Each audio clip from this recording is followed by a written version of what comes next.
Hello everyone, welcome to the fourth lecture of motion in one dimension. In the previous lectures we have discussed distance and displacement. अगर आपने वो lecture नहीं देखा है तो मैं description box and pin comments में link छोड़ दूंगा, पहले आप उसको अच्छे से देखिए तो आपको आज का लेक्चर स्पीड एंड वेलोसिटी काफ़ी अच्छे से समझ में आएगा। ऐसा हो सकता है कि आपने स्पीड एंड वेलोसिटी इससे पहले भी कवर किया हुआ है कहीं पे स्कूल में या फिर कोई भी क्लासेस में, बट मैं ये इंश्योर करूँगा कि इस लेक्चर में मैं रियल लाइफ इलस्ट्रेशंस के थ्रू आपको समझाऊं। सबसे पहली बात आपको ये समझ में आ जाएगा कि why there are new terms like speed and velocity, इसका ज़रूरत क्या है एंड रियल लाइफ में इसका सिग्निफिकेंस क्या है। इससे रिलेटेड जितने भी अच्छे क्वेश्चंस हो सकते हैं वो हम लेक्चर्स में लेंगे आगे, एंड स्पीड एंड वेलोसिटी को हम बिल्कुल डेप्थ में समझने वाले हैं। So let's get started with the video. So सबसे पहली बात, why do we need two new term speed and velocity. भैया डिस्टेंस एंड डिस्प्लेसमेंट तो हमने बहुत ही अच्छे से समझ लिया था, अब स्पीड एंड वेलोसिटी जैसे न्यू टर्म्स क्यों आ रहे हैं, तो मैं आपको ये 5 एग्जाम्पल्स के थ्रू पूरा स्पीड एंड वेलोसिटी क्लियर करने वाला हूँ। सो एग्जाम्पल नंबर 1 आप देखिए, 1 बाय 1 हम सारे टर्म्स क्लियर कर लेंगे। एग्जाम्पल 1 में मैं आपको बोल रहा हूँ कि there are 2 persons A and B, ये दोनों एथलीट्स है। A covers a distance of 20 centimetre in 10 second, ये आपको बोला गया है, and B covers a distance of 30 centimetre in 10 seconds. तो मैं सिर्फ इतना चाहता हूं कि आप आपके प्रीवियस नॉलेज से मुझे ये बता दो, don't use any speed and velocity. हम यही समझना चाह रहे हैं कि स्पीड एंड वेलोसिटी आया कैसे। जो आप बोलते हो ना कि speed is the total distance by total time, तो वही हम थोड़ा सा बेसिक से समझने वाले। अब सिर्फ और सिर्फ कॉमन सेंस या फिर प्रीवियस नॉलेज से बताओ कि out of the 2 athletes A and B, 2 runners A and B, who is faster. ये दोनों क्या है, A and B, they are runners, they are running a race. A covers 20 centimeter in 10 seconds and B covers 30 centimeter in 10 seconds. So you have to say who is faster, who is faster. तो आप बोलेंगे कि देखिए भैया A covers 20 centimeter in 10 seconds, 10 seconds में इसने 20 centimeter cover किया and 10 seconds में इसने 30 centimeter कवर किया, तो दोनों का टाइम तो सेम है, time taken by both is same. Same time में B ने ज़्यादा डिस्टेंस कवर किया तो B फास्ट होगा, B is faster, B has won the race, है ना। सो B इज फास्टर, ये तो बिल्कुल कॉमन सेंस से हम बता सकते हैं, इसमें कोई दिक्कत नहीं है। तो भैया क्या हुआ इस एग्जाम्पल से, कुछ नहीं हुआ, मैंने बस आपको सिर्फ कॉमन सेंस यूज करवाया। तो इस एग्जाम्पल को तो आपने डिस्टेंस के नॉलेज से सॉल्व कर दिया। अब जो नेक्स्ट एग्जाम्पल मैं आपको देना चाहता हूं वो आप ट्राई कीजिए थोड़ा सा डिस्टेंस के नॉलेज से, सिर्फ और सिर्फ डिस्टेंस को देख के। देखिए यहां पे सिर्फ और सिर्फ हमने डिस्टेंस को देखा क्योंकि टाइम सेम था। सेम टाइम में ए कवर कर रहा है 20 सेंटीमीटर, बी कवर कर रहा है 30 centimetre, so B is the winner, B is faster. Now let's look at the second example. I have a person A and another person B, ये दोनों athletes हैं, ये दोनों डिफरेंट रेसेस में participate करेंगे। सपोज मान लीजिए कि ए ने कवर किया a distance of 100 centimetre in 20 seconds and B has covered a distance of 150 centimetre in time 50 second. Now you need to tell me again who is faster. आप बिल्कुल common sense use कीजिए, कोई कुछ और knowledge मत use करना। I know common sense is very uncommon, but फिर भी एक बार ट्राई कीजिए कॉमन सेंस से। तो आप शायद ऐसा बोलेंगे कि देखिए भैया अगर हम सिर्फ डिस्टेंस के ऊपर फोकस करें तो B ने ज़्यादा डिस्टेंस कवर किया है, तो हमें तो लग रहा है कि B फास्टर है। बट भैया जब मैं टाइम देख रहा हूँ तो A has covered the distance in 20 second, B has covered it in 50 second, A ने कम टाइम लिया है, तो हमें लग रहा है कि A फास्टर है। डिस्टेंस को देखा जाए तो जिसने ज़्यादा डिस्टेंस कवर किया है वो फास्टर होना चाहिए, तो B इज फास्टर लग रहा है। बट टाइम को देखा जाए, जिसने एक रेस में कम टाइम लिया है वो फास्टर है, तो हमें लग रहा है कि A विनर है। तो वैसे तो हम डिसाइड नहीं कर पा रहे क्योंकि दोनों का टाइम अलग अलग है। अगर हमें इस सिचुएशन में A एंड B को कंपेयर करना है तो हमें देखना पड़ेगा कि सेम टाइम में दोनों ने कितना कितना डिस्टेंस कवर किया है। चलिए वो देखते हैं। वो कैसे देखेंगे, काफ़ी सिंपल है। अगर A की बात करें तो 20 सेकेंड में इसने कितना कवर किया है, 100 सेंटीमीटर, तो 1 सेकेंड में कितना कवर किया होगा, 100 सेंटीमीटर बाई 20 सेकेंड, वो कितना आ रहा है 5 सेंटीमीटर पर सेकेंड। अगर बी की बात करें, so in 50 second B has covered a distance of 150 centimetre. So in 1 second B has covered how much 150 centimetre upon 50 second. तो ये कितना आ रहा है, this comes out to be 3 centimetre per second. अब बता सकते हो आप, इस नॉलेज से बता सकते, तो आपने एसेंशियली किया क्या, क्योंकि दोनों का टाइम इंटरवल डिफरेंट था, तो सिर्फ और सिर्फ आप डिस्टेंस को ऐसे ही नॉर्मली कंपेयर करके नहीं बता सकते। अभी भी हम डिस्टेंस के नॉलेज में आंसर दे रहे हैं। आपको ऐसा नहीं लगना चाहिए कि भैया आपने तो स्पीड निकाल लिया। अभी भी हम डिस्टेंस के नॉलेज में आंसर दे रहे हैं। ये 5 सेंटीमीटर पर सेकेंड क्या है, आप बोलेंगे कि ये स्पीड है, बट मैं आपसे एक चीज बोलना चाहता हूं, स्पीड तो है, बट क्या मैं ये भी बोल सकता हूं this is the distance, 5 centimetre per second is the distance covered in 1 second. Distance covered in 1 second है ना, ये 5 centimetre per second and 3 centimetre per second, this is what, both of this is are distance covered in 1 second and distance covered in unit time in 1 second is known as speed. तो मैंने आपको पूरा feel करवाया कि speed क्या है, आपको distance समझ में आ गया था। अब अगर डिस्टेंस दिया गया है, दोनों अलग अलग डिस्टेंस अलग अलग टाइम में, तो आपको क्या फाइंड आउट करना है, डिस्टेंस कवर्ड इन 1 सेकेंड। कैसे हमने फाइंड आउट किया, बाय यूनिटरी मेथड। अब हर एक टाइम तो यूनिटरी मेथड नहीं अप्लाई करेंगे, इसलिए हमने एक नया कंसेप्ट डिसाइड कर लिया, स्पीड। एंड स्पीड को कैसे निकाला, आप खुद बोलिए, देखिए नेचुरली कुछ फॉर्मूला रटना नहीं है, आप सारा फील कर सकते हो। हमने कैसे निकाला, देखिए टोटल डिस्टेंस को टोटल टाइम से डिवाइड करवा दिया, टोटल डिस्टेंस को टोटल टाइम से डिवाइड करवा दिया, है ना।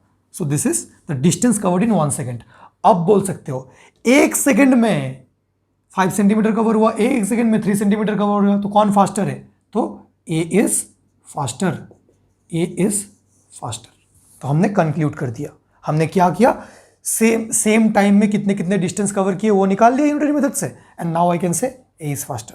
अब मैं एक दूसरा क्वेश्चन आपसे पूछना चाहता हूँ, यहाँ पे मैं इसको थोड़ा मिटा रहा हूँ, आपको बस ये याद रखना है कि कितना आ गया था स्पीड इसका, स्पीड इसका आ गया था कितना 5 सेंटीमीटर पर सेकेंड, एंड इसका स्पीड कितना आ गया था, इसका आ गया था 3 सेंटीमीटर पर सेकेंड। अब एक क्वेश्चन का आंसर आप मुझे देना,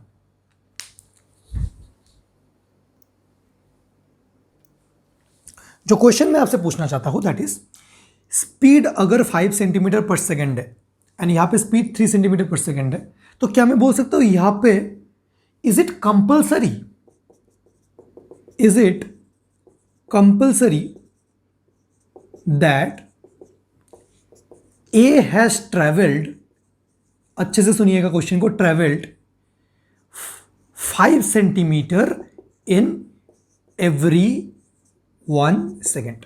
देखिए मैं जो पूछना चाह रहा हूं कि ए तो एक रनर था, ए was a athlete, A has covered 100 centimetre in 20 second. तो जब हमने 1 सेकेंड में कितना डिस्टेंस कवर किया वो निकाला, मतलब स्पीड निकाला, कितना आ गया 5 सेंटीमीटर पर सेकेंड। तो इसको देख के क्या आप ये कंक्लूड कर सकते हो कि हाँ भाई बिल्कुल कंपल्सरी है, बिल्कुल फिक्स्ड ये है कि in every 1 second, in every 1 second A has covered 5 centimeter. Is it a compulsion? No, it is not a compulsion. Why?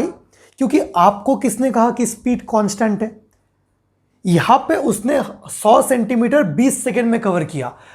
क्या इसका मतलब यह है कि फर्स्ट सेकेंड में, पहला 1 सेकेंड में उसने 5 सेंटीमीटर किया, फिर 1 सेकेंड में 5 सेंटीमीटर किया, फिर 1 सेकेंड में 5 सेंटीमीटर किया, फिर 1 सेकेंड में 5 सेंटीमीटर किया? नहीं यार, ऐसा भी हो सकता है कि पहले 1 सेकेंड में उसने 5 सेंटीमीटर से ज्यादा कवर कर दिया, दूसरे 1 सेकेंड में थोड़ा सा कंपेंसेट कर दिया, तीसरे 1 सेकेंड में और ज्यादा कवर कर दिया। ऐसा हो सकता है ना कि उसने टोटल टाइम कितना लिया, 20 सेकेंड। ऐसा हो सकता है कि पहले 1 सेकेंड में उसने 6 सेंटीमीटर कवर किया, फिर 1 सेकेंड में उसने सिर्फ और सिर्फ 2 सेंटीमीटर कवर किया, फिर 1 सेकेंड में उसने कुछ कवर ही नहीं किया, वो बैठा हुआ था, फिर 1 सेकेंड में वो रेस्ट ले रहा था, फिर 1 सेकेंड में उसको मोटिवेशन आ गया, बहुत 10 सेंटीमीटर कवर कर दिया। मैं जो कहना चाह रहा हूं कि आपने एसेंशियली क्या किया, आपने टोटल डिस्टेंस को टोटल टाइम से डिवाइड किया एंड आपके पास क्या आ गया, 5 centimeter per second. So does it mean that A has covered 5 centimeter in every 1 second? No, because the speed of A might not be constant. अगर constant होता speed, अगर आपको बोला जाता क्वेश्चन में कि he is moving with constant speed, देखिए runner जब रन कर रहा है तो इट इज नॉट नेसेसरी कि कांस्टेंट स्पीड में ही जाएगा, है ना। तो आप ऐसा नहीं बोल सकते हो unless the speed is constant. तो what is this 5 metre per second? तो ये कैसा स्पीड है? It is the average speed in the entire journey. Through out the journey उसने कितना डिस्टेंस कवर किया? 100 सेंटीमीटर। कितना टाइम लगा उसको? 20 सेकेंड। मतलब 20 सेकेंड में, 20 सेकेंड में उसको 100 सेंटीमीटर कवर करना है। अब वो कैसे करे उसकी मर्जी है, कैसे करे उसकी मर्जी है। पहले 1 सेकेंड में 5 चलना है, दूसरे 1 सेकेंड में 5, फिर 5 5 5, कोई जरूरी नहीं है। पहले 1 सेकेंड में 6 सेंटीमीटर चल सकता है, दूसरे 1 सेकेंड में 2 सेंटीमीटर, फिर चल नहीं सकता है। Ultimately at the end of 20 second उसका 100 सेंटीमीटर कवर हो जाना चाहिए। इस एग्जाम्पल में देखते हैं, is it necessary that A has covered 3 centimetre in every 1 second? पहले 1 सेकेंड में 3 सेंटीमीटर, फिर 3 सेंटीमीटर, फिर से 3, फिर से 3, फिर से 3। नहीं यार, ऐसा भी हो सकता है कि पहले 1 सेकेंड में ही उसने 10 सेंटीमीटर कवर किया, अगले 5 सेकेंड तक चला ही नहीं, बैठ के चाय पी रहा है ना। सो मैं जो आपको समझाना चाह रहा हूं कि ये 5 सेंटीमीटर पर सेकेंड एंड ये 3 centimetre per second, this are the average speed. Average speed क्या है भैया? पहली बार सुन रहे हैं हम। एवरेज स्पीड मतलब ये आपको स्पीड तो बताते हैं, ये आपको ऑब्जेक्ट का रैपिडिटी तो बताते हैं, but this is the overall rapidity in the entire journey, क्योंकि आपने टोटल डिस्टेंस को टोटल टाइम से डिवाइड किया है। इसका मतलब ये नहीं है कि in every 1 second B covers 3 centimetre, in every 1 second A covers 5 centimetre. This is the overall at an average value है ये। हर एक सेकेंड में A can cover more than 5 centimetre, less then 5 centimetre, depending upon the situation, depending upon his wish, उसकी मर्जी है। But total 20 second में 100 सेंटीमीटर कवर होना चाहिए, टोटल 50 सेकेंड में 150 सेंटीमीटर कवर होना चाहिए। मैं और एक एग्जांपल देता हूं। मैं बोल रहा हूं कि आप दिल्ली से जयपुर जा रहे हो, आप दिल्ली से जयपुर जा रहे हो वाया ट्रेन, एंड आपका ट्रेन का स्पीड है 85 kilometre per our, 85 kilometre per our. तो ये जो ट्रेन का स्पीड है, तो क्या मैं बोल सकता हूं कि आपका train in every 1 hour 85 kilometre cover करता है? फिक्स्ड है, एवरी 1 आवर 85, 1 घंटा। मान लीजिए कि आपको लगा दिल्ली से जयपुर जाने में 3 घंटा, तो क्या मैं ये कंक्लूड कर सकता हूं कि in the first hour train ने कितना मूव किया? 85 kilometre. In the second hour A ने कितना मूव किया? इन द थर्ड आवर कितना मूव किया? 85 किलोमीटर। नहीं यार, आप बोलेगे पागल है क्या, ट्रेन कहीं पे रुकेगा, कुछ तो करेगा। तो क्या होता है? This 85 kilometre is the average speed, है ना। ऐसा हो सकता है कि पहले घंटे में ही ट्रेन ने काफी रफ्तार पकड़ ली एंड उसने कितना कवर कर लिया टोटल? मान लीजिए 100 किलोमीटर कवर कर लिया। फिर दूसरे 1 घंटे में उसने किसी स्टेशन में रुका, सिर्फ और सिर्फ 60 किलोमीटर कवर किया। फिर तीसरे, मतलब अगर मैं बोल रहा हूं कि 85 किलोमीटर पर आवर है, नेसेसरी नहीं है कि हर 1 घंटे में 85 किलोमीटर ही जाना पड़ेगा, जब तक स्पीड कांस्टेंट नहीं है। अगर कांस्टेंट स्पीड है, अगर किसी ने बोल दिया कि 85 किलोमीटर पर है एंड कांस्टेंट है, तब वो फिक्स्ड है कि एवरी 1 आवर 85 किलोमीटर ही जाना पड़ेगा, वरना वैसे नेसेसरी नहीं है। So this is the average speed. इस एग्जाम्पल का पर्पस क्या था? आपको एवरेज स्पीड का थोड़ा बहुत फील दिलाना। इस एग्जाम्पल को अच्छे से समझिए एंड फिर we are moving on to the next example. Let us look at the third example. Our third example is a very famous story, that is the story of hare and tortoise. अगर आपको नहीं पता, hair मतलब rabbit, खरगोश, and tortoise is कछुआ। सो कौन जीत गया था? कछुआ जीत गया था, क्योंकि खरगोश रास्ते में सो गया था। ठीक है, तो अगर हम कंपेयर करें यहाँ पे rabbit or versus tortoise, so who won the race? Tortoise won the race. अच्छा, अगर मैं टाइम टेकन कंपेयर करूं दोनों का, टाइम टेकन, अगर मैं टाइम टेकन कंपेयर करूं तो किसने कम टाइम लिया था कंप्लीट करने के लिए? टॉर्टोइज ने कम टाइम लिया था, रैबिट ने ज्यादा टाइम लिया क्योंकि रैबिट सो गया था, है ना।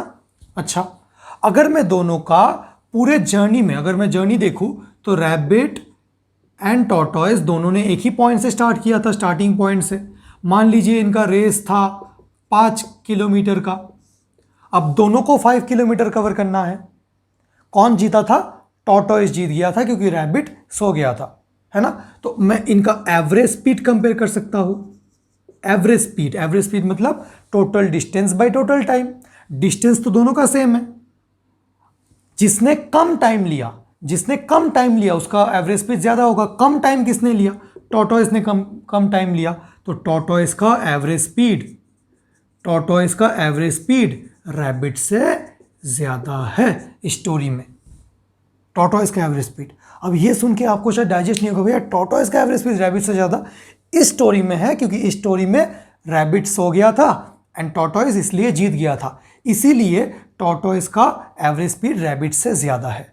बट आप बोलेंगे कि भैया हम तो एक जनरल ट्रूथ जानते हैं। क्या ट्रूथ? कि हमेशा rabbit is faster than tortoise. But आप तो बोल रहे हो कि टॉर्टोइस का स्पीड ज्यादा है। देखिए मैं कौन से स्पीड का बात कर रहा हूं? I am talking about the average speed. Average speed मतलब इस जर्नी में average speed is the overall speed in the journey, the overall rapidity in the journey. इस जर्नी में क्योंकि रैबिट सो गया था इसीलिए टॉर्टोइस का एवरेज स्पीड ज्यादा है। अगर आप किसी जनरल टाइम में, किसी भी टाइम में आज के डेट पे आप देखना चाह रहे हो कि कौन फास्टर है, टॉर्टोइस फास्टर है या फिर रैबिट फास्टर है, so you will have to talk about the instantaneous speed. क्या बोला मैंने? Instantaneous speed. Instantaneous speed is the speed of an object at a particular instant. आप बोल रहे हो कि भैया ये कब का स्टोरी आप मुझे बोल रहे हो? 100 साल पहले। आज के डेट पे देखो ना कि कौन फास्टर है। तो अगर आप आज के डेट पे अभी आप देखना चाह रहे हो कि इसी मोमेंट ऑफ टाइम में कौन ज्यादा तेज चल रहा है, भैया आप तो पूरे जर्नी का बात नहीं करो। देखिए कभी कभी हमें पूरे जर्नी का स्पीड चाहिए, तब एवरेज स्पीड मतलब the speed of the entire journey. But sometimes if you want to measure the speed at a particular moment of time, at a particular instant of time, then you will have to measure the instantaneous speed. So we are introducing a new term using this example. मैं आपको ऐसे भी बता सकता था, but example के through ज़्यादा मज़ा आता है, ज़्यादा फील आता है। Instantaneous speed. So what is instantaneous speed? Instantaneous speed is the speed measured at a particular instant. और अगर हम दोनों को दोहराए, if I ask the rabbit and the tortoise both to run, and एक पर्टिकुलर इंस्टेंट पे, क्योंकि rabbit सो गया था, अगर वो नहीं सोता, अगर मैं उनको भागने बोलता, तो जब उन्होंने मोशन स्टार्ट किया था मान लीजिए, तब तो नहीं सोया था। तो स्टार्ट में अगर हम कंपेयर करते, मान लीजिए जस्ट 2 सेकेंड बीता अभी, तो रैबिट तो बहुत तेज भाग रहा था, तो तब अगर हम स्पीड मेजर करते तो किसका ज्यादा आता? रैबिट का ज्यादा आता। So it's a perfect example to explain average speed and instantaneous speed. Average speed इस एग्जांपल में किसका ज्यादा है? टॉर्टोइस का ज्यादा है, रैबिट का कम है। But if I major the instantaneous speed, and जब आप इंस्टेंटेनियस स्पीड मेजर कर रहे हो तो आपको बताना है कि कब मेजर कर रहे हो। So instantaneous speed just after race has started. Race start होने के जस्ट बाद तो रैबिट नहीं सोया होगा ना, बाद में सोया होगा वो, है ना। तो किसका ज्यादा होगा? रैबिट का ज्यादा होगा, टॉर्टोइस का कम होगा। तो आप ये एग्जांपल हमने क्यों लिया, ये समझ में आ गया। इस एग्जांपल में किसका एवरेज स्पीड ज्यादा है? टॉर्टोइस का एवरेज स्पीड ज्यादा है। What is average speed? Average speed is the total distance to the total time, ratio of total distance to the total time taken. Total distance को total time से divide कर दो, आपको average speed मिल जाएगा। मिल तो जाएगा, ये तो किताबों में लिखा रहता है। Significance क्या है? Average speed tells you the overall rapidity of the entire journey. पूरे जर्नी में किसने कम टाइम लिया, कौन जीता? टॉर्टोइस जीता, कछुआ जीत गया, वो एवरेज स्पीड बताता है। बट अगर आपको फाइंड आउट करना है, पूरे जर्नी का आपको नहीं देखना है, एक पर्टिकुलर इंस्टेंट ऑफ टाइम में कौन ज़्यादा तेज चल रहा है, so you have to find out the instantaneous speed. एक एनालॉजी भी दे सकता हूँ आपको, जैसे आपके स्कूल में first unit test, second unit test, terminal या सेमेस्टर एग्जाम कुछ भी कंडक्ट होता होगा। अगर आपको देखना है किसी स्टूडेंट का एवरेज परफॉर्मेंस देखना है, तो through out the academic year उसको एनालाइज करो। आप उसका फर्स्ट यूनिट टेस्ट में मार्क्स देखो, सेकेंड यूनिट टेस्ट में, टर्मिनल एग्जाम्स में मार्क्स देखो, फाइनल एग्जाम्स में मार्क्स देखो, फिर आप कंक्लूड करो कि वो पर्टिकुलर सब्जेक्ट में अच्छा है कि नहीं है। That is the average performance. But अगर आप उसका इंस्टेंटेनियस परफॉर्मेंस देखना चाहते हो तो आप उसको पूछो कि आपका जो लास्ट एग्जाम 2 दिन पहले कंडक्ट हुआ उसमें आपको कितना मिला फिजिक्स में, फिर वैसे आप उसको इंस्टेंटेनियसली एनालाइज कर सकते हो। ठीक है, सो वो आपकी मर्जी है, आप कैसे निकालना चाहते हो। So we can see that we have 2 kinds of speed, average speed and instantaneous speed. So हमने 3 एग्जांपल्स ले लिया एंड इन 3 एग्जांपल्स के बेसिस में अब हम कुछ थ्योरी देखने वाले हैं and then again we'll take 2 more examples and वो 2 एग्जांपल्स से इस चैप्टर को वाइंड अप हम करेंगे। एक काम करते हैं यार, पहले हम एग्जांपल्स ही देख लेते हैं फिर थ्योरी देख लेंगे। तो एग्जाम्पल नंबर 4 में आपको बता देता हूँ। अब तक हमने इतना देखा कि speed is of 2 types, average speed on the basis of how it is measured, it is of 2 types, average speed and instantaneous speed. Now we want to see कि भैया इंस्टेंटेनियस स्पीड समझ में तो आ गया, speed measured at a particular instant of time, but how do we measure instantaneous speed? Average speed तो आपने बोला था कि टोटल डिस्टेंस को टोटल टाइम से डिवाइड कर दो, जो हमने देखा भी था यूनिटरी मेथड से, बट इंस्टेंटेनियस स्पीड को कैसे मेजर करें? सो it's a very important example, very very very important example. इस एग्जाम्पल से मैं आपको बताने वाला हूं कि इंस्टेंटेनियस स्पीड को फिजिक्स में कैसे मेजर किया जाता है। सो मान लीजिए कि आपको फिर से दिल्ली टू जयपुर जाना है। I love this journey, Delhi to Jaipur. Okay, so मान लीजिए you are travelling by train and आपका ट्रेन का जो एवरेज स्पीड है that is given to you as 85 kilometre per hour. मान लीजिए आपने जर्नी स्टार्ट किया at 8 AM and you have reached Jaipur at 10 AM। Random values ले रहे। ओके, सिचुएशन समझा देता हूं। You are going from Delhi to Jaipur via train, started the journey at 8 AM and you reached Jaipur at 10 AM, started at 8 AM, reached at 10 AM and the average speed of your train is 85 km per hour, that is given, that is known to you. सबसे पहला question जो मैं आपसे पूछना चाहता हूं कि ये जो आपको गिवन है average speed 85 kilometre per our, तो इसका मतलब क्या ये नेसेसरी है कि in every 1 hour the train has moved 80, the train has covered 85 kilometer? In every 1 hour the train has covered 85 kilometer. Is it necessary? No, क्योंकि मैंने आपको पहले भी बताया था कि this is the average speed. इससे क्या आप ये कंक्लूड कर सकते हो कि in every 1 hour it has moved 85 kilometre? No, क्योंकि ये ट्रेन का स्पीड कांस्टेंट नहीं है, कभी भी होता भी नहीं है ट्रेन। सो आप ये कंक्लूड नहीं कर सकते हो। नो, आप क्या बोल सकते हो कि शायद, देखिए इसको कितना टाइम लगा, 2 घंटा लगा, शायद पहले 1 घंटे में उसने 85 से ज़्यादा भी कवर किया होगा, कम भी कवर किया होगा, depending on speed. So no, it is not necessary. No, it is not necessary. ठीक है ना? The train might have covered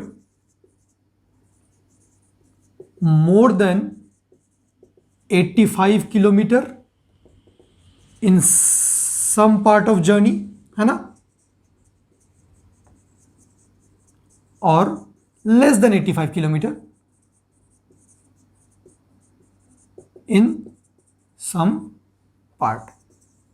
सो आप ये कंक्लूड नहीं कर सकते हो कि the train has covered 85 kilometre in every 1 hour।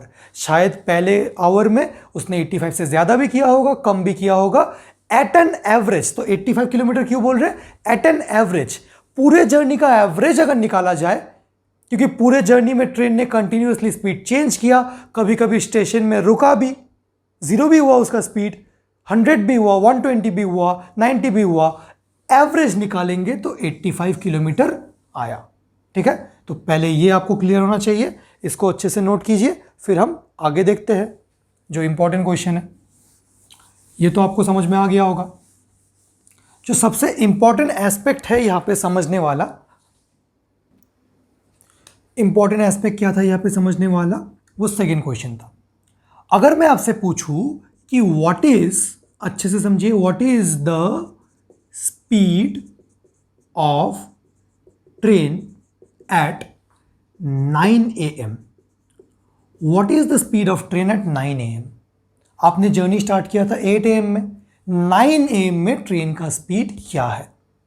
क्या आप बता सकते हो? वीडियो को पॉज करके थोड़ा सोच सकते हो। अब जितना भी सोचो, ये आप कभी भी बता नहीं सकते हो, क्योंकि उसने स्टार्ट किया एट 8 AM, 9 AM में वो कौन से लोकेशन में होगा हमें नहीं पता, उसका क्या स्पीड होगा हम नहीं पता। सिर्फ इतना इंफॉर्मेशन से आप कभी भी नहीं बता सकते हो कि 9 AM में स्पीड कितना है। So no answer. तो मैं क्या निकालना चाह रहा हूं, what is the speed at 9 AM? Don't you think that it is the specific instant of time? Don't you think that I want to find the instantaneous speed? मैंने आपको बताया था इंस्टेंटेनियस स्पीड मतलब the speed of an object at a particular instant. मुझे average speed से कोई मतलब नहीं है, थ्रू आउट द जर्नी उसका 85 है। मतलब आप बोलना चाह रहे हो कि ओवरऑल अगर हम स्पीड निकाले दैट इज 85। किसी किसी पार्ट ऑफ जर्नी में 85 से ज़्यादा भी हुआ होगा, कम भी हुआ होगा, एट एन एवरेज 85 आ रहा है। मैं जानना चाह रहा हूं कि 9 बजे क्या स्पीड था उसका, तो आप फाइंड आउट नहीं कर सकते हो।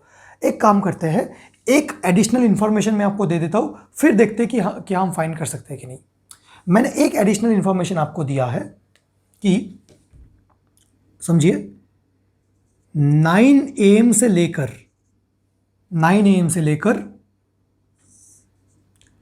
9:01 AM तक ट्रेन ने कवर किया a distance of 1.5 kilometre. Realistic values ले रहे हैं, मतलब 1 मिनट में। ये एडिशनल वैल्यू में दे रहा हूं। मैंने कोई ऑब्जर्वर बैठाया था एंड मैंने उससे बोला कि ये फाइंड आउट करके मुझे बताना कि 9 AM से 9:01 AM तक, मतलब 1 मिनट में कितना डिस्टेंस कवर किया ट्रेन में। ये भी आपको गिवन है, मान लीजिए। हम क्या करना चाह रहे हैं, देखिए क्वेश्चन से मत भटकिए। We want to find the speed of the train at 9 AM. So what we are doing, we have this information that from 9 AM to 9:01 AM, that means within a time interval of 1 minute, the train has covered a distance of 1.5 kilometer. So can I find the speed now? अगर मैं speed निकालूं कितना आएगा, total distance कितना cover किया 1.5 kilometre, total time कितना लगा 1 minute. 1 minute को अगर आवर्स में कन्वर्ट करेंगे तो कितना आएगा 60 मिनट, मतलब 1 आवर, मतलब ये कितना आएगा 1/60 आवर। तो ये सॉल्व करके कितना आ रहा है 15 × 60, that gives me 90 kilometre per our. अब आप ये बताइए कि ये 90 किलोमीटर पर आवर क्या है। आप बोलेंगे कि भैया आपने किया क्या, आपने 9 AM से लेके 9:01 AM तक, मतलब within a time interval of 1 minute, with in a time interval of 1 minute आपने डिस्टेंस बाय टाइम किया है, टोटल डिस्टेंस बाय टाइम किया है। आपने टोटल डिस्टेंस बाय टाइम किया है फॉर 1 मिनट, सो आपको आ गया है 90 kilometre per our. So what is this? Can I say that 90 kilometre per our is the instantaneous speed at 9 AM? Can you say that this is the instantaneous speed at 9 AM? आप बोलेंगे नहीं, आपने तो ये 9 से लेके 9:01 तक निकाला है, आपने तो इसे 9:01 से लेके 9:01 तक निकाला है। So this is not the instantaneous speed at 9 AM. What is this? This is the average speed. This is the average speed. Average क्यों भैया? क्योंकि आप तो इसको एक पर्टिकुलर इंस्टेंट में नहीं निकाल रहे हो ना, आप तो इसको एक पर्टिकुलर टाइम इंटरवल में निकाल रहे हो। देखिए average speed is always measured for a particular time interval. कुछ भी हो सकता है वो, 1 सेकेंड में भी आप अगर निकालोगे ना वो एवरेज आएगा, 0 से लेके 1 सेकेंड तक वो एवरेज आएगा। एग्जैक्टली 1 सेकेंड में कितना है, दैट इज इंस्टेंटेनियस। 9 बजे कितना है, दैट इज इंस्टेंटेनियस। 9:01 में कितना है, दैट इज इंस्टेंटेनियस। 9 बजे से लेके 9:01 तक एवरेज, 9 बजे से लेके जस्ट 1 सेकेंड बाद तक फिर भी average. Average speed is measured for a given interval of time, for a particular interval of time, and यहां पे इंटरवल कितना है 1 minute. So this is the average speed from 9 AM to 9:01 AM, मतलब within a time interval of 1 minute. तो भैया instantaneous कहाँ निकाला आपने? आप तो बोल रहे थे कि हम इंस्टेंटेनियस स्पीड निकालेंगे 9 AM में। एक बात मैं आपको बताना चाहता हूँ, देखिए हमने क्या निकाला, हमने एवरेज स्पीड निकाल लिया। यही सबसे अंडरस्टैंडिंग वाला फैक्ट है, बहुत ही अच्छे से समझिएगा प्लीज़, मैं आपको बोल रहा हूँ। एक बार ये समझ में आ गया, अगर नहीं समझ में आ रहा है पहले पहले वीडियो को थोड़ा सा रिवाइंड करके देखो, एक बार ये समझ में आ गया ज़िंदगी सुधर जाएगी आपकी, कोई तकलीफ नहीं आएगा इसमें। हमने क्या निकाला, we have found out the average speed from 9 AM to 9:01 AM, that means within a time interval of 1 minute. अब हम एक अप्रॉक्सीमेशन यूज करना चाह रहे हैं। अप्रॉक्सीमेशन मतलब थोड़ा सा हम कैलकुलेशंस में इधर उधर करने वाले। अप्रॉक्सीमेशन का ये मतलब है कि एग्जैक्ट फाइंड नहीं कर रहे, nearly almost equal find out करेंगे। हम यहाँ पे बोलेंगे कि 9 बजे से लेके 9:01 तक, मतलब within a time interval of 1 minute. ये 1 मिनट क्या आपको नहीं लगता कि काफ़ी स्मॉल इंटरवल ऑफ टाइम है? और तो उतना भी स्मॉल नहीं है, फिर भी लगभग स्मॉल ही है। तो क्या हम ये अज्यूम कर सकते हैं, मैंने नहीं कहा कि होना ही चाहिए, कैन वी अज्यूम, मान लीजिए अगर ऐसा होता कि 9 बजे से लेके 9:01 तक train is moving with constant speed, train is moving with constant speed, तो आपने तो एवरेज स्पीड निकाल लिया 90 किलोमीटर पर आवर। सो अगर 9 AM से लेकर 9:01 AM तक स्पीड कांस्टेंट हो जाए, तो क्या आप बोल सकते हो कि ये 90 किलोमीटर पर आवर जो एवरेज स्पीड है फ्रॉम 9 AM टू 9:01 AM, यही इंस्टेंटेनियस स्पीड है 9 AM में, यही इंस्टेंटेनियस स्पीड है 9:01 AM में, क्योंकि स्पीड कांस्टेंट है। सो एसेंशियली हम करना क्या चाह रहे हैं, मजा तब आता कि अगर स्पीड कांस्टेंट होता। अब अप्रोक्सीमेशन देखिए क्या बोलेंगे हम ये बोलेंगे कि 1 मिनट क्योंकि बहुत ही छोटा टाइम है, 1 मिनट क्योंकि बहुत ही छोटा टाइम है, हमने तो एवरेज स्पीड निकाल लिया। 9 बजे से लेके 9:01 AM तक average speed is 90 kilometre per our. अब 9 बजे से लेके 9:01 तक जो टाइम है ना, काफ़ी छोटा है, काफ़ी स्मॉल टाइम है, एंड हम अज्यूम कर रहे हैं, हम मान रहे कि इतने छोटे टाइम इंटरवल में ट्रेन का स्पीड चेंज नहीं हुआ होगा, ट्रेन का स्पीड चेंज नहीं हुआ होगा। इसीलिए हम बोल रहे हैं कि 9 बजे से लेके 9:01 तक जो स्पीड आ रहा है तो ये एवरेज स्पीड, बट क्योंकि टाइम इंटरवल बहुत छोटा है, तो इस एवरेज स्पीड को हम इंस्टेंटेनियस स्पीड भी बोल सकते हैं एट 9 AM। क्या ये एग्जैक्टली इक्वल है? एग्जैक्टली इक्वल नहीं है। हम क्या कर रहे हैं, यहाँ पे अप्रोक्सीमेशन यूज कर रहे हैं। आप बोलेंगे कि भैया अप्रोक्सीमेशन यूज करोगे तो एग्जैक्ट आंसर नहीं आएगा। एग्जैक्टली आप कभी भी इंस्टेंटेनियस स्पीड को कैलकुलेट नहीं कर सकते। Whenever we calculate instantaneous speed in physics, we have to apply some approximation, and what is this approximation? This must be extremely clear to you. Essentially हम करते क्या है, we measure the average speed for a very short interval of time. In my given example, 1 minute is not a very short, still short, क्योंकि मैं अगर बहुत short लूंगा तो कैलकुलेशन में मैं आपको शो नहीं कर पाऊंगा। आप ऐसा करो, 9 AM से लेके, अगर आपको अप्रोक्सीमेशन और बेटर करना है, 9 AM से लेके 9:00:00 से लेके 9:00:01 तक, मतलब विद इन 1 सेकेंड आप कैलकुलेट करो कि डिस्टेंस कितना कवर किया, उसको टाइम से डिवाइड करो, तो वो क्या आ जाएगा, मतलब 9 बजे से लेके जस्ट 1 सेकेंड बाद ट्रेन ने कितना डिस्टेंस कवर किया वो निकालो, कितना टाइम लगा 1 सेकेंड, उससे डिवाइड करो, तो आपको क्या मिल जाएगा, आपको मिल जाएगा 9 बजे से लेके 9:01 सेकेंड, जस्ट 9 बजे से लेके 1 सेकेंड बाद तक एवरेज स्पीड मिल जाएगा। फिर आप बोल सकते हो, क्योंकि 1 सेकेंड काफी स्मॉल इंटरवल ऑफ टाइम है, काफी स्मॉल है ना 1 सेकेंड, तो ये 1 सेकेंड में स्पीड तो चेंज हुआ ही नहीं होगा। सो 9 बजे से लेके जस्ट 1 सेकेंड बाद जो एवरेज स्पीड है वही मेरा इंस्टेंटेनियस स्पीड है, वही मेरा इंस्टेंटेनियस स्पीड है। तो अगर आपको फिजिक्स में इंस्टेंटेनियस स्पीड मेज़र करना है, सो एग्जैक्टली आप इसे कभी मेज़र नहीं कर सकते हो। हम इंस्टेड क्या करते हैं, we measure the average speed but in a very short interval of time. We measure the average speed in a very short interval of time, and हम बोलते हैं क्योंकि interval is very small, so in this interval the speed has almost remain constant. And अगर constant ही रहा है तो जो एवरेज स्पीड का वैल्यू आया है that is equal to the value of instantaneous speed. तो जो एक काफ़ी इंपॉर्टेंट क्वेश्चन पूछा जाता है कि while measuring the instantaneous speed the time interval chosen must be extremely small, उसका आंसर इस एग्जाम्पल से हम बिल्कुल दे सकते हैं।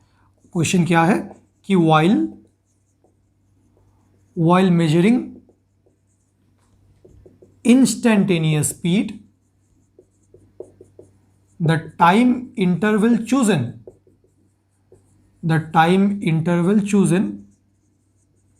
must be small. रीजन क्या है कि यहां पे हमें यह बताना पड़ेगा कि हम एसेंशियली करते क्या है in physics. To measure the instantaneous speed we what do we do to measure the instantaneous speed, we measure the average speed. मैं पूरा लिख नहीं रहा हूं, we measure the average speed in a very short period of time. आप लिख लीजिए, to measure the instantaneous speed we actually measure the average speed in a very short period of time. Now ये period of time जितना छोटा होगा उतना जो approximation है उतना अप्रोक्सीमेशन एक्यूरेट हो जाएगा। So smaller the time interval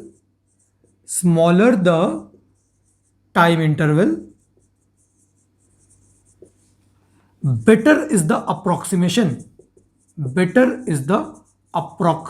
This is a very important line. Smaller the time interval, better is the approximation that speed remains constant in that interval. Essentially हम क्या करना चाह रहे हैं, because we cannot measure the instantaneous speed accurately, we measure the average speed। हम average speed को measure करते हैं। कब मेजर करते हैं? In a very short interval. Time को हम काफ़ी स्मॉल ले लेते हैं एंड हम ये बोलते हैं कि टाइम इतना छोटा है, इतना स्मॉल इंटरवल में हमने एवरेज स्पीड मेजर किया है कि इतने छोटे इंटरवल में स्पीड तो चेंज हुआ ही नहीं होगा, क्योंकि टाइम इतना छोटा है तो स्पीड इतने छोटे टाइम के लिए अगर स्पीड को चेंज होना भी है तो कुछ ना कुछ टाइम तो चाहिए। इतने छोटे टाइम के लिए स्पीड तो चेंज नहीं हुआ होगा, एंड अगर स्पीड नहीं हुआ होगा चेंज तो 8 बजे जो स्पीड था 8:1 में भी वही स्पीड हुआ होगा अगर 1 मिनट के लिए मेजर कर रहे हैं। सो क्योंकि स्पीड कांस्टेंट है तो एवरेज स्पीड को हम इंस्टेंटेनियस स्पीड के इक्वल बोल सकते हैं, and this is what we essentially do. तो आपको ये बहुत ही अच्छे से फील आ जाना चाहिए। तो 4th एग्जाम्पल भी हमने कवर कर लिया एंड 5th एग्जाम्पल अभी हम लेने वाले हैं। ये अच्छे से लिख लीजिए आपके खुद के वर्ड्स में। आई होप आपको क्लियर हो गया होगा। तो देखिए मैं स्टेप बाय स्टेप आपको सारे कंसेप्ट क्लियर करते हुए ले जा रहा हूँ। पहले आपको मैंने स्पीड क्लियर करवाया, फिर एवरेज स्पीड क्लियर करवाया, एवरेज स्पीड का मतलब हमने बताया। अब फिर हमने इंस्टेंटेनियस स्पीड भी बताया हेयर एंड द टोटर्स के स्टोरी से। अब क्या कर रहे हैं कि इंस्टेंटेनियस स्पीड को मेजर कैसे कर रहे हैं वो भी बताया। लास्ट एग्जाम्पल में हम इसको देखने वाले। आप सोच रहे होंगे कि भैया स्पीड से रिलेटेड तो बहुत कुछ हो गया, वेलोसिटी क्या है? अगर स्पीड से इतना कुछ हो रहा था so why do we need velocity? तो उसका आंसर अब मैं आपको देने वाला हूं, इसको अच्छे से समझिए। मैं आपको क्वेश्चन दूंगा, मान लीजिए आई हैव अ फील्ड। ये क्या है? एक सर्कुलर फील्ड है एंड फील्ड के एकदम सेंटर में क्या है? हमारे पास एक फुटबॉल है। So there is a football kept at the centre of the field. किसी ने आके इस फुटबॉल को किक किया and because the football is kicked it is now moving with the speed of 0.5 metre per second. So क्या हुआ situation में? A boy kicked the football कितने स्पीड से? With speed 0.5 5 metre per second. आपको बताना है find the location of football, मतलब ये फुटबॉल कहाँ गया होगा।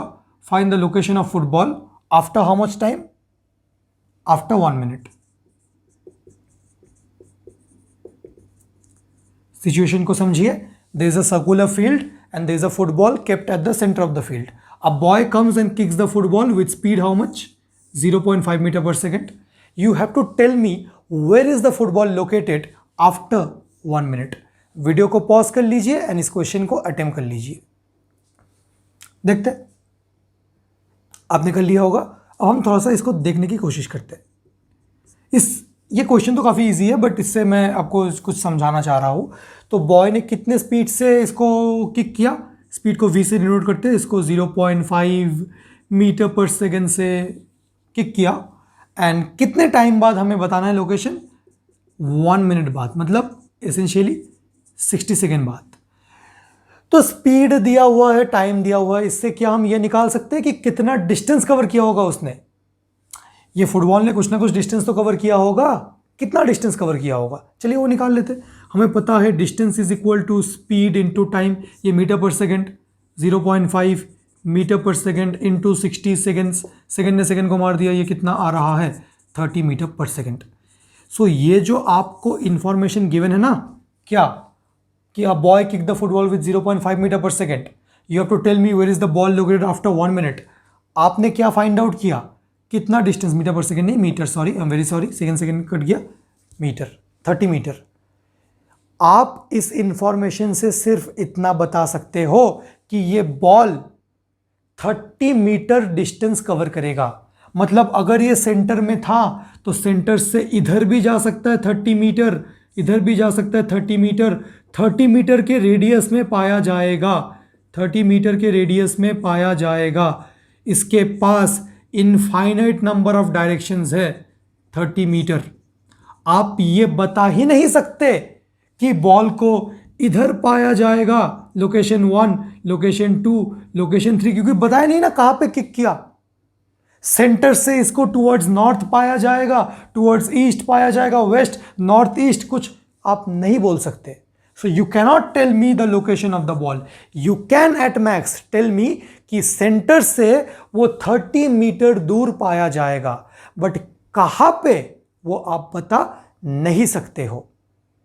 तो एक लिमिटेशन आ गया ना, क्योंकि आपको सिर्फ और सिर्फ स्पीड गिवन था, तो डायरेक्शन का कोई सेंस नहीं आ रहा है इससे।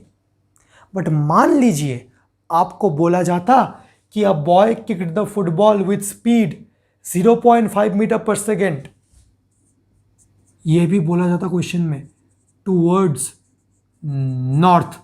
कहाँ पे किक किया था, टूवर्ड्स नॉर्थ। तो मान लीजिए ये फील्ड था, दिस वाज द फुटबॉल, कहाँ पे किक किया था, टूवर्ड्स नॉर्थ। कितना डिस्टेंस कवर किया, 30 मीटर। एंड कहाँ पे जाएगा फाइनली, कहाँ पे, टूवर्ड्स नॉर्थ, ये नॉर्थ है। तो आप बता सकते थे कि the ball will be found at a distance 30 metre towards north from centre. So आपको समझ में आ गया क्या समझाना चाह रहा हूं। Only with the knowledge of speed, only if the speed is known to you, you cannot tell me the location of the particle, you cannot tell me in which direction the particle has moved. But along with the speed, if I specify the direction, then you can easily tell me that how much distance it has covered, as well as you can tell me in which direction it has moved. That means you can tell me the displacement for a straight line motion. So this information, that means what? The speed, ये जो value है इसको हम बोलते हैं speed, ये 0.5 metre per second along with क्या, north. So what is this, this is the speed plus what is north, direction. तो इसी स्पीड प्लस डायरेक्शन को हम बोलते हैं velocity. So velocity is the speed along with direction, just like distance and displacement. Distance and displacement जैसे related थे, वैसे ही speed and velocity related है। वेलोसिटी का मैग्नीट्यूड, अगर वेलोसिटी का सिर्फ और सिर्फ वैल्यू निकालूं, वो स्पीड है। The magnitude of velocity is speed. Yes, only for 1D motion, we are not talking about 2D motion. Please मत बताना कि भैया गलत पर आ रहे हो, क्योंकि 2D मोशन के लिए केसेस अलग है एंड वहाँ पे हम अलग से डिस्कस करेंगे। अगर वो अभी तो कोर्स में नहीं है, जब आएंगे डिस्कस किए जाएंगे। सिर्फ और सिर्फ अगर 1D मोशन की बात करूँ, so if you mention the speed along with the direction, that is velocity. Velocity से रिलेटेड हमने 5 एग्जाम्पल्स देख लिए, हमारे सारे फंडे क्लियर हो गए। अब हम क्या करेंगे, एक एक करके जो रिलेवेंट थ्योरी है वो थोड़ा सा डिस्कस करते हुए चलेंगे, तो आपको सारे फंडे क्लियर हो जाएंगे। अभी हम वैसा ही ट्रीटमेंट इसको देने वाले हैं जैसा आपने डिस्टेंस एंड डिस्प्लेसमेंट से देखा था, एकदम एनालॉगस है, सारे समझ में आ जाएंगे। एग्जाम्पल नंबर 4 जो हमने लिया था, जहाँ पे हमने आपको इंस्टेंटेनियस स्पीड कैलकुलेट करना सिखाया था, दैट इज़ वेरी इंपॉर्टेंट। अगर वो समझ नहीं आया, एक बार फिर से देख लो कि इंस्टेंटेनियस स्पीड कैसे कैलकुलेट करते हैं, आपको बिल्कुल समझ में आ जाएगा। अब क्या कर लेते हैं, थोड़ा सा पहले क्लासीफाई कर लेते हैं स्पीड एंड वेलोसिटी दोनों को। आपको समझ में तो सब आ गया, अब सिर्फ लिखना है। स्पीड एंड वेलोसिटी को दोनों अगर एक बार क्लासीफाई कर ले, so whenever we talk about classification, कौन से बेसिस में क्लासीफाई कर रहे हैं ये भी देखना है। So we want to classify speed on the basis of its magnitude. On the basis of magnitude speed is of 2 types. ये क्लासिफिकेशन भी अच्छे से समझिएगा, क्योंकि लोग बोलते हैं कि speed is of 4 types, but speed is of 2 types depending upon how you classify it. On the basis of magnitude, speed is of 2 types. Either you have uniform speed or you have non-uniform speed. What do you mean by uniform speed? Uniform का मतलब है constant. Uniform speed मतलब constant speed and non-uniform speed मतलब variable speed.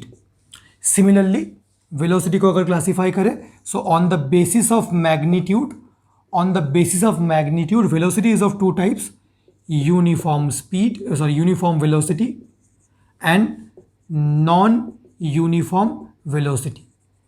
Non-uniform velocity, uniform velocity मतलब constant velocity, non-uniform velocity मतलब variable velocity. अब अगर speed uniform है, so this is just on the basis of magnitude.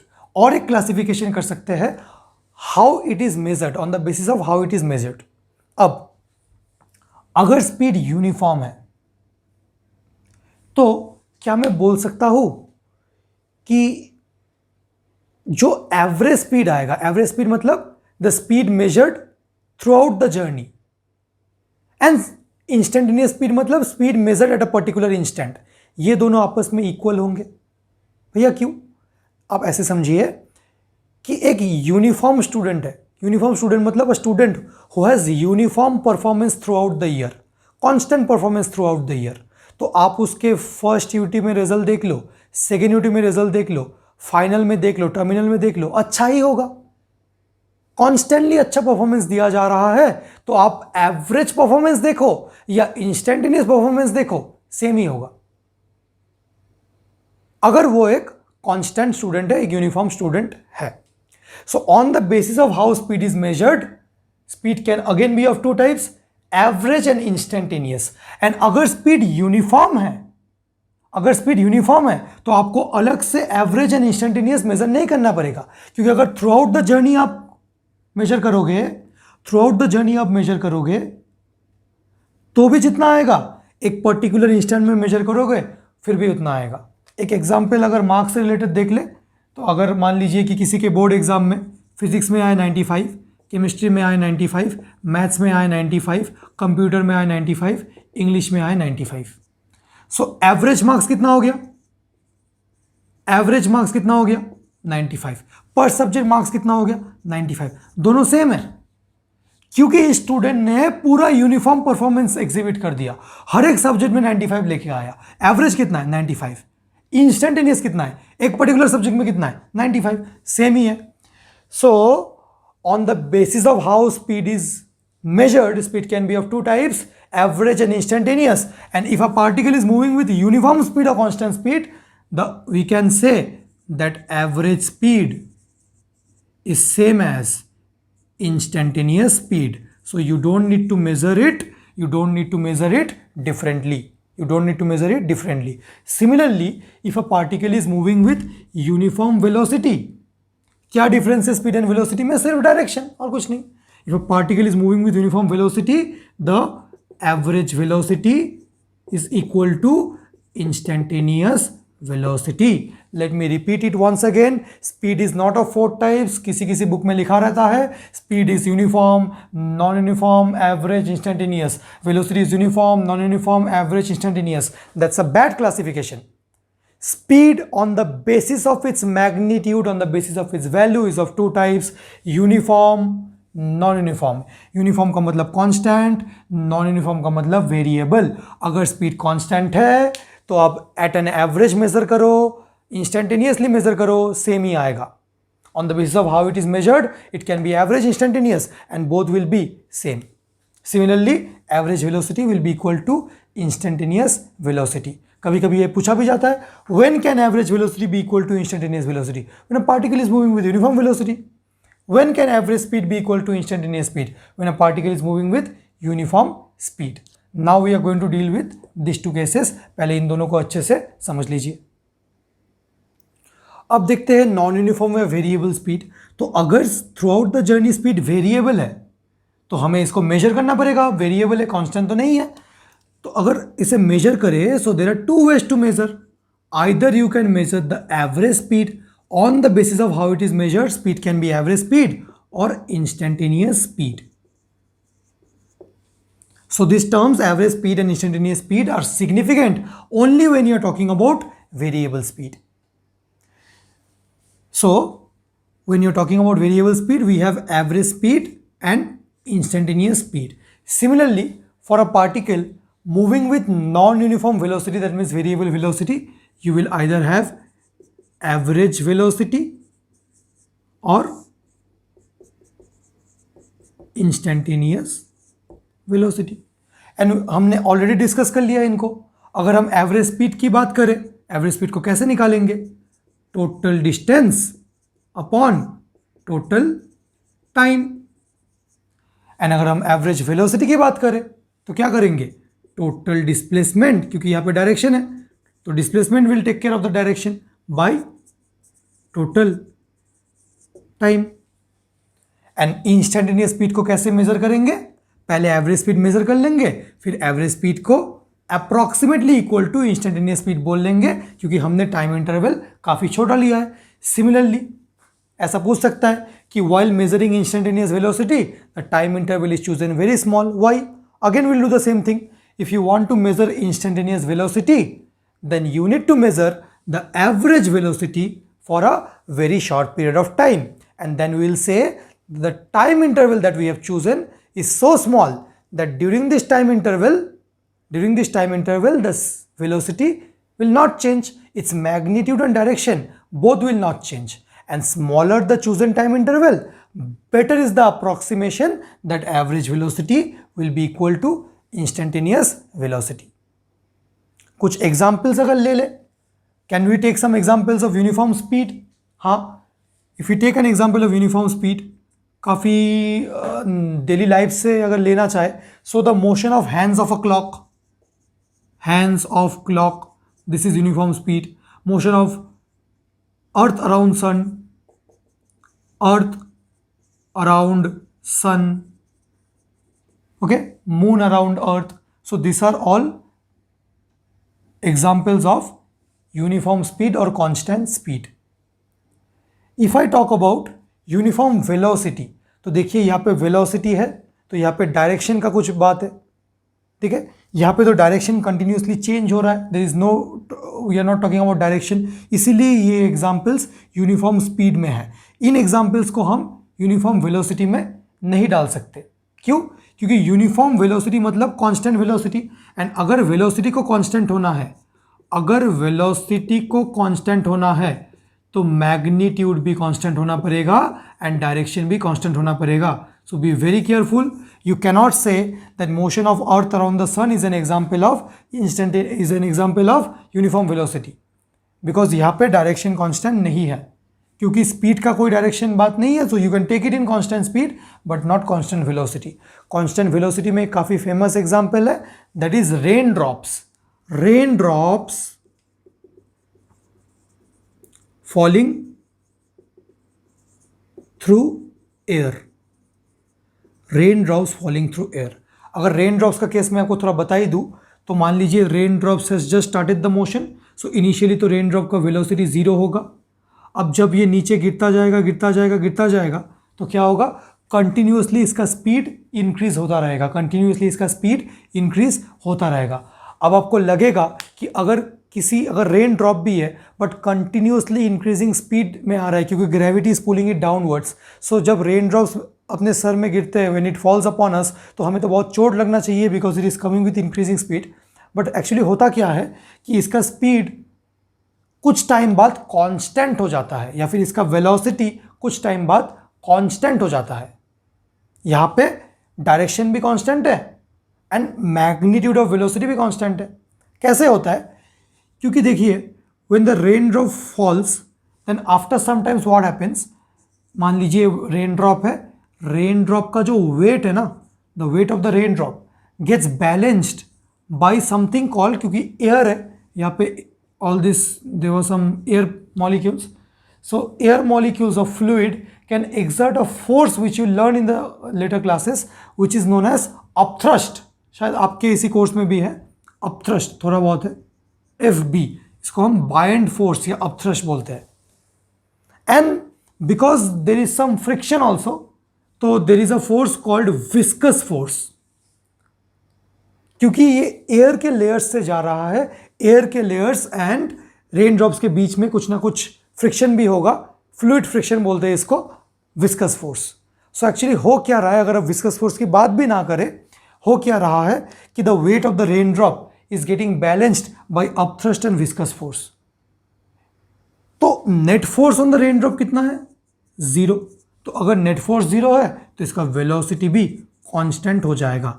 That means आप ये लिख सकते हो कि when raindrops are falling through air, initially their velocity is increasing because continuously gravity is pulling them downwards. But after sometimes what will happen, the weight of the raindrop will get balanced by upthrust and viscous force, due to which its velocity will become constant. And जिस constant velocity से वो fall कर रहा है उसको हम बोलते हैं terminal velocity. सो आपको बोलना चाहिए एग्जाम्पल में rain drops falling through air after attaining terminal velocity, तो अच्छा होता। ठीक है, तो बोर्ड बहुत गंदा हो चुका है। वैसे हमने यहाँ पे क्या डिस्कस किया है, classification of speed and velocity discuss किया है एंड यूनिफॉर्म स्पीड के कुछ एग्जाम्पल्स, यूनिफॉर्म वेलोसिटी का एक specific example. So I hope आपको इतना समझ में आ गया होगा। पहले इसको अच्छे से समझिए, नोट डाउन कर लीजिए। अगर आपको कुछ भी लिखना है जो मैंने डिक्टेट किया है, so you can rewind the video and then write it in your own words.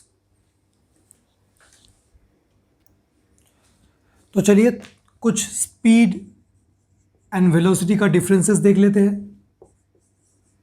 सब कुछ बेसिक पॉइंट्स मैं आपको बताऊंगा। ठीक है, तो अगर हम एवरेज स्पीड की बात करें, सो एवरेज स्पीड, क्योंकि इंस्टेंटेनियस स्पीड तो हम मेजर नहीं कर सकते, तो एवरेज की बात करेंगे। एवरेज स्पीड कैसे निकालेंगे, total distance by total time. So average speed is the ratio of total distance to total time taken. And average velocity की बात करें, so it is the ratio of total displacement to the total time taken. Unit की बात करें तो इसका भी metre per second SI unit, इसका भी metre per second SI unit. CGS unit is centimetre per second, CGS unit is centimetre per second. ये basic बातें आपको पता होना चाहिए। तो ये बिल्कुल एनालॉगस है जैसे हमने डिस्टेंस एंड डिस्प्लेसमेंट किया था। अगर आपको वो पता है तो ये एकदम सेम लगेगा आपको। देखिए average speed is total distance by total time. Time तो स्केलर है, यहाँ पे है डिस्टेंस बाय टाइम, यहाँ पे है डिस्प्लेसमेंट बाय टाइम। क्योंकि डिस्प्लेसमेंट खुद एक वेक्टर है तो एवरेज वेलोसिटी या फिर वेलोसिटी भी क्या होगा, एक वेक्टर होगा। सो it's a vector quantity because it is displacement by time and displacement is a vector. And what is this? It's a scalar quantity. Distance displacement में अगर आपको याद होगा, जब डिस्टेंस लिख रहे हैं तो हम क्या बोल रहे थे कि distance can be positive 0 but never negative, और displacement can be positive negative and 0 सब कुछ। सिमिलरली जो स्पीड है, स्पीड कैन बी पॉजिटिव और 0 बट नेवर नेगेटिव, क्योंकि नेगेटिव स्पीड का तो कुछ मतलब ही नहीं होगा। फिजिक्स में कोई क्वांटिटी नेगेटिव तब होता है जब उसका डायरेक्शन होता है, क्योंकि नेगेटिव साइन हमें बताता है कि एक दूसरे डायरेक्शन में है। तो स्पीड पॉजिटिव हो सकता है, कब पॉजिटिव हो सकता है? अगर बॉडी मूविंग है। कब जीरो होगा? अगर बॉडी रेस्ट पे है। But velocity can be positive, negative and zero. Positive मतलब अगर बॉडी मूविंग है in a particular direction, negative मतलब भी moving in some other direction. ये पॉजिटिव नेगेटिव साइन क्या बता रहे हैं? ये पॉजिटिव नेगेटिव साइन सिर्फ और सिर्फ ये बता रहे हैं कि इनका डायरेक्शंस है। That means here you have to put that sign convention. किसी एक डायरेक्शन को पॉजिटिव मानेंगे, दूसरे डायरेक्शन को नेगेटिव मानेंगे। मान लीजिए हमने राइट को पॉजिटिव माना, लेफ्ट को negative, and object is moving with 5 metre per second towards right, तो हम बोलेंगे कि इस ऑब्जेक्ट का वेलोसिटी है -5 मीटर पर सेकेंड। ये माइनस साइन यही बताता है कि according to your sign convention, the sign convention that you have chosen, the velocity is negative, मतलब मूविंग टूवर्ड्स राइट। अगर मैं बोलूँ कि velocity is +5 metre per second, मतलब the object is moving with speed 5 metre per second towards left, क्योंकि आपने left को positive माना है। फोर्थ पॉइंट देख लेते हैं। जैसा कि हमने डिस्कस किया था कि distance is a path dependent quantity, क्योंकि जिस रास्ते से चल रहे हो उस रास्ते का लेंथ है। तो स्पीड क्योंकि डिस्टेंस के ऊपर डिपेंड करता है, तो ये क्या आ जाएगा? Path dependent. एंड वेलोसिटी क्या आ जाएगा? Path independent. अब ये लेक्चर में जो पूरा सीक्वेंस होगा that will be related to distance and displacement. तो शायद आपको इतना पहले क्लियर हो गया होगा, तो मैं इनको मिटा रहा हूँ। भैया आप ऐसे क्यों समझा रहे हो? हमें ऐसा क्यों लग रहा है कि आप अच्छे से नहीं समझा रहे हो? ये ऐसा इसलिए लग रहा है क्योंकि आपने शायद डिस्टेंस एंड डिस्प्लेसमेंट अच्छे से नहीं देखा होगा। जिसने डिस्टेंस एंड डिस्प्लेसमेंट अच्छे से देखा होगा उसको लगेगा कि डिस्टेंस एंड डिस्प्लेसमेंट का ही रिविजन चल रहा है। एंड अभी भी वही होने वाला है। कुछ क्वेश्चंस देख लेते हैं। जैसा कि मैंने आपको बोला था कि what is the relation between distance and displacement? क्या था? आपने बोला था the relation between distance and displacement is distance is greater than और equal to the magnitude of displacement. अब अगर आपने लेक्चर नहीं देखा है तो आपको नहीं पता होगा शायद, तो देख लीजिए उसको एक बार। अब हम बोलना चाह रहे हैं what is the relation between average speed and average velocity. इतनी सी बात, आपको average speed and average velocity का रिलेशन निकालना है, तो यही कीजिए। क्या कीजिए? टाइम से दोनों को डिवाइड कर दीजिए। टाइम से दोनों को डिवाइड कर दीजिए। Distance by time average speed, magnitude of displacement by time average velocity. So जैसा कि मैंने फर्स्ट क्वेश्चन डिस्कस किया था डिस्टेंस एंड डिस्प्लेसमेंट में कि what is the relation between distance and displacement? Distance is greater than और equal to magnitude of displacement. Then what is the relation between average speed and average velocity? Average speed is greater than और equal to magnitude of average velocity. इतना समझ में आ गया? Next question क्या था? Under what condition distance can be equal to displacement, है ना? आपने क्या बोला था? Distance can be equal to displacement. Distance can be equal to displacement when the particle moves in a straight line without changing its direction. मैंने काफ़ी example लेके वहाँ पे आपको एक्सप्लेन किया था, यहाँ पे मैं दोबारा नहीं करूँगा। मुझे क्या जानना है? Under what condition average speed will be equal to magnitude of average velocity. बस इतनी सी बात। देखिए जितना भी क्वेश्चंस आपको करना है स्पीड एंड वेलोसिटी से रिलेटेड, आप उसको डिस्टेंस डिस्प्लेसमेंट के टर्म्स में लिख लीजिए। एवरेज स्पीड का मतलब distance by time, average velocity का मतलब टोटल डिस्प्लेसमेंट बाय टाइम। देखिए हम मान रहे हैं कि ये दोनों इक्वल है। अगर ये दोनों इक्वल है तो ये दो भी इक्वल, टाइम ने टाइम को मार दिया, तो क्या आ रहा है? Distance is equal to magnitude of displacement. मतलब अगर average speed is equal to magnitude of average velocity, so distance is equal to magnitude of displacement. तो अगर आपको जानना है कि average speed and average velocity कब इक्वल होंगे, वो तब इक्वल होंगे जब distance and magnitude of displacement equal है। That means if the particle moves in a straight line without changing its direction. If a particle moves in a straight line without changing its direction. ठीक है? फिर पूछा गया है कि can speed, average speed be less than velocity? क्या ये possible है? आप वीडियो को पॉज करके ट्राई कीजिए। कर लिया? अच्छा देख लेते कि ये पॉसिबल है कि नहीं। मान लेते हैं एक सेकेंड के लिए हो भी गया कि speed is less than velocity. अच्छा स्पीड मतलब डिस्टेंस बाय टाइम, अच्छा वेलोसिटी मतलब total displacement by time. T ने टी को मार दिया, क्या आ रहा है? Distance is less than equal to magnitude of displacement. अरे ये तो पाप है। अगर स्पीड एवरेज वेलोसिटी से कम आ जाएगा, अगर एवरेज स्पीड एवरेज वेलोसिटी से कम हो गया, इसका मतलब क्या है, डिस्टेंस मैग्नीट्यूड ऑफ डिस्प्लेसमेंट से कम आ जाएगा, विच इज नॉट पॉसिबल। देखिए ये सारे आंसर्स को आपको मेथड ऑफ कॉन्ट्रडिक्शन से बताना है। Can speed be less than magnitude of velocity? No, because if speed is less than magnitude of velocity then distance will be less than displacement, which is not possible। ठीक है, next question यहां पे मेरे पास है, can velocity be zero when speed is non zero? क्या ये possible है कि वेलोसिटी मतलब average velocity is zero but speed is not equal to zero? Is this possible? Try कर लीजिए। Can velocity be zero when speed is non zero? देख लेते हैं। वेलोसिटी जीरो मतलब displacement by time is zero, मतलब displacement is zero. Speed non zero मतलब distance by time is non zero, मतलब distance is non zero. Time अगर इधर चला गया तो क्या ये पॉसिबल है कि डिस्टेंस नॉन जीरो है बट डिस्प्लेसमेंट जीरो है? बिल्कुल बिल्कुल हो सकता है। ये डिस्टेंस जीरो नहीं है, डिस्प्लेसमेंट जीरो कब हो सकता है? Circular motion, when a particle covers one round of the circular path, when a particle covers one round of the circular path, displacement is zero, क्योंकि डिस्प्लेसमेंट जीरो है तो average velocity is zero but average speed is non zero. Question क्या था? आप in the form of question भी अच्छे से लिख सकते हो। Can average speed be zero when the average speed is non zero? Yes, if the particle returns to is initial position, if a particle returns to its initial position after covering one round of circular path, then displacement is zero, thus average velocity is zero. But since it has already covered some distance, average speed is non-zero. Got it? Next question देख लेते हैं। Distance displacement clear हो जाएगा तो ये सारे questions आपसे हो जाएंगे। आपसे दूसरा पूछा है, इसका उल्टा पूछा है, can speed be zero when average velocity is non zero? देख लेते हैं। स्पीड जीरो का मतलब डिस्टेंस बाय टाइम जीरो, मतलब distance zero. Average velocity non zero का मतलब डिस्प्लेसमेंट नॉन जीरो, है ना? देखिए स्पीड, एक बात आप समझ लीजिए, स्पीड जब आप बोलते हो तब it is distance by time. Speed zero मतलब न्यूमरेटर को जीरो होना पड़ेगा।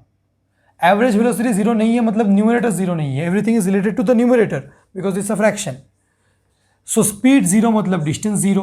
अगर डिस्टेंस जीरो तो डिस्प्लेसमेंट को भी जीरो होना ही पड़ेगा, मतलब एवरेज वेलोसिटी को जीरो होना ही पड़ेगा, कोई चॉइस नहीं है। So this is not possible. आपसे क्या पूछा गया था क्वेश्चन में? Can speed be zero when average velocity is non zero? No, because if speed is zero this implies distance covered is zero, and if distance covered is zero this implies displacement is zero, है ना? Distance zero मतलब particle hasn't covered any path, that means displacement is zero.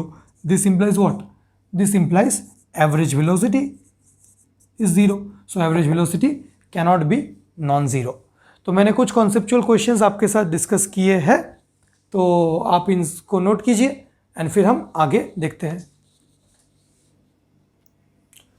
देखिए last दो important points हम सिर्फ और सिर्फ velocity से डिस्कस करना चाहते हैं, जो कि काफ़ी इंपॉर्टेंट है। नंबर वन पॉइंट इज, किसी भी ऑब्जेक्ट का जो डायनामिक स्टेट है, डायनामिक स्टेट मतलब ये ऑब्जेक्ट स्टेट ऑफ रेस्ट पे है या स्टेट ऑफ मोशन में है, that is decided by velocity. देखिए पहले जब हमने रेस्ट एंड मोशन स्टडी किया था, वी ओनली सेड अगर पोजीशन फिक्स्ड है रेस्ट, बट अगर पोजीशन फिक्स नहीं है तो मोशन।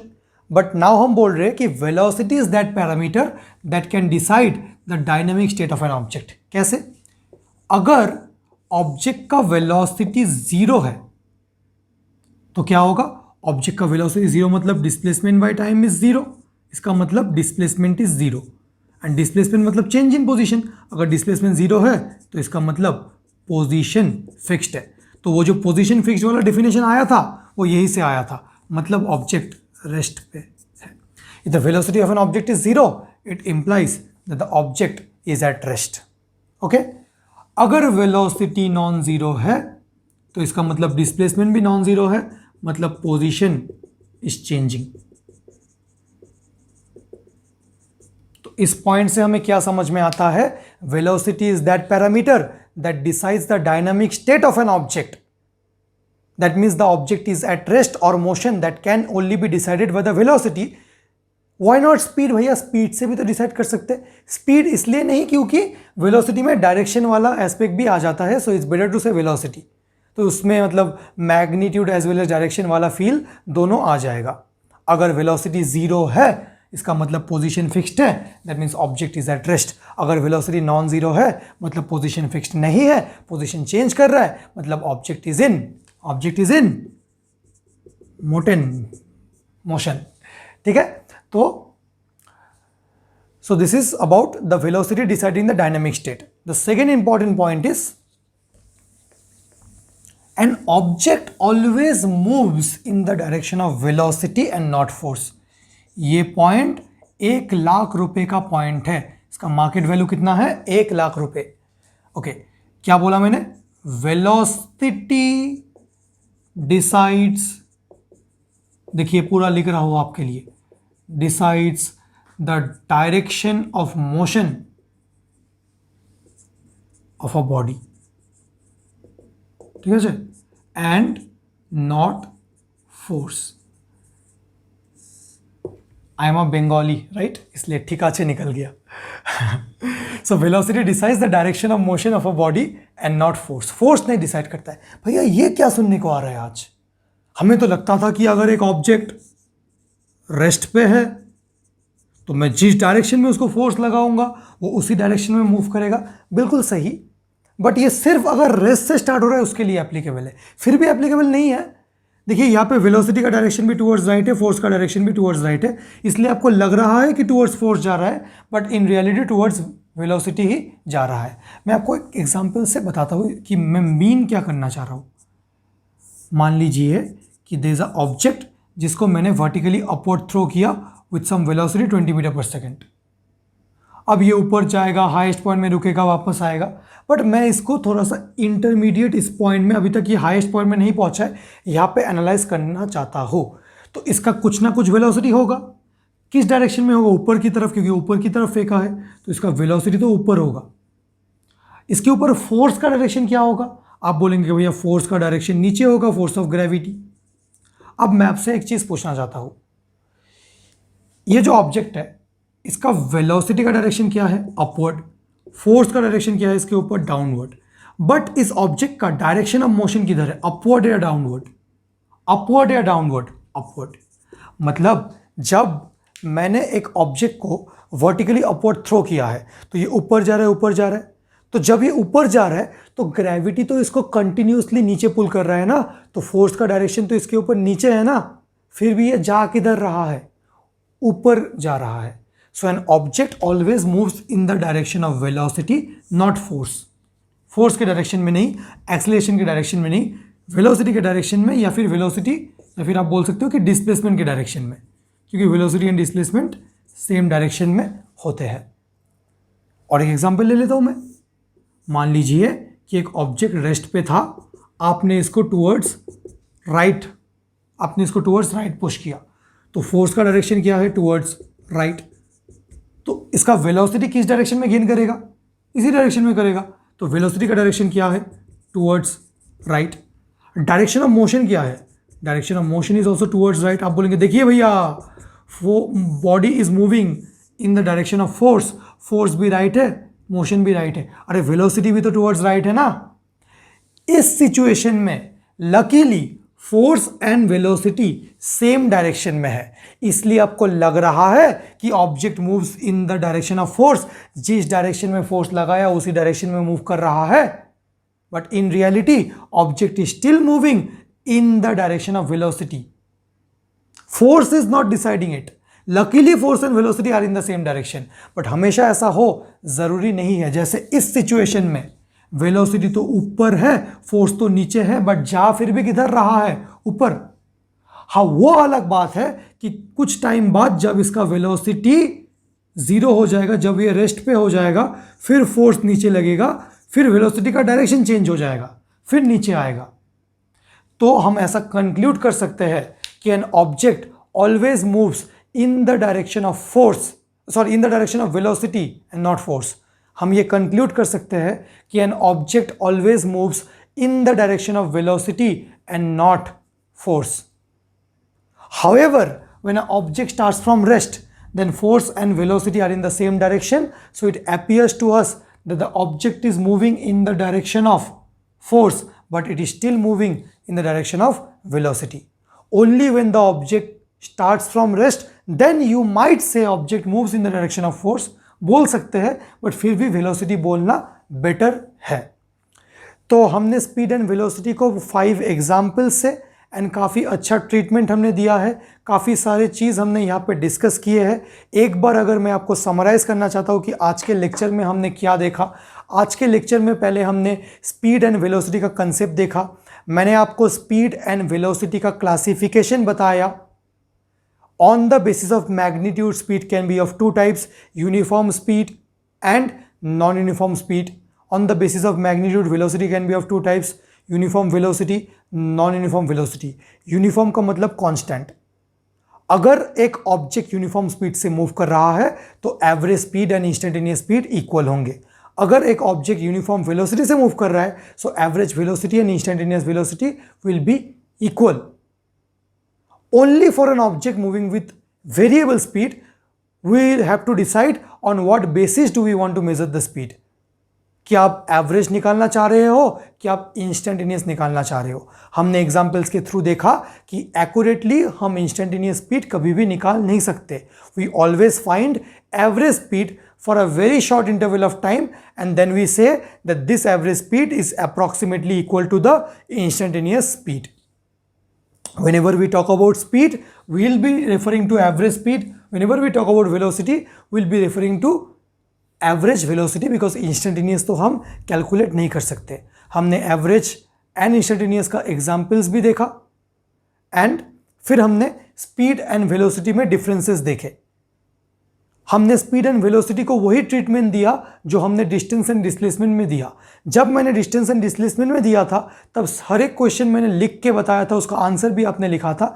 यहाँ पे हमने थोड़ा सा रफली इसलिए किया क्योंकि स्पीड एंड वेलोसिटी में it's entirely analogous to the distance and displacement.